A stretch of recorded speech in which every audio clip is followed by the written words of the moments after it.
Poland's Prime Minister says the country is at its closest to an open conflict since World War II, after accusing Russia's drones of violating its airspace. Donald Tusk urging NATO allies to come together to decide the next steps.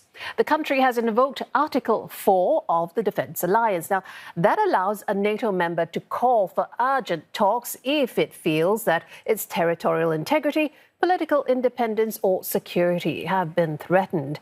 Poland said it identified at least 19 violations during a large Russian air attack on Ukraine overnight. It shot down the drones deemed a threat, marking the first time a NATO member directly engaged with Russian assets. The Polish Interior Ministry reported a total of 7 drones found across the country. The Kremlin has declined to comment on the matter. Well, let's go to Ross Cullen. He is covering the developments for CNA live from Paris. And Ross, how is NATO responding to Poland's request?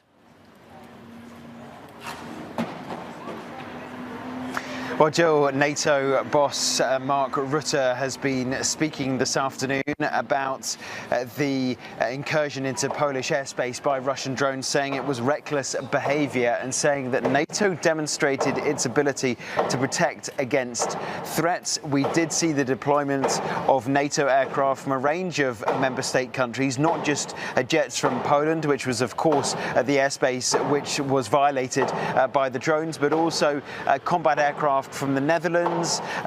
Germany put its Patriot air defence systems on alert, and there was also an early warning system from Italy that was deployed. So we did have NATO assets being used across the continent. We have had Article 4 invoked by Poland, allowing for allies to consult, but this certainly is a major move by NATO to respond to what it believes are the incursion by Russian drones into Polish airspace. Well, EU chief Ursula von der Leyen has been addressing this very issue at her annual State of the Union speech. What did she have to say? Yeah, that's right. She started her speech, Jill, by saying that she was vowing to defend every square centimetre of European territory, is what she said about the incursion of the drones into Poland, saying that this was reckless and unprecedented, the violation of Poland and Europe's airspace. We have had comments as well from Donald Tusk about the situation in Poland. But Ursula von der Leyen also went on to cover areas in her State of the European Union speech. It's an annual speech that's made usually in September every year after the summer vacation, a chance to look back at the previous 12 months of policy making, throw ahead to the upcoming year and measures and proposals that she and her fellow members of the European Commission would like to put into place. There's always a debate as well with members of the European Parliament. The speech takes place here in France, in Strasbourg. She did understandably cover off what Blake was just talking about there, the Middle East situation. Ursula von der Leyen said that man-made famine can never be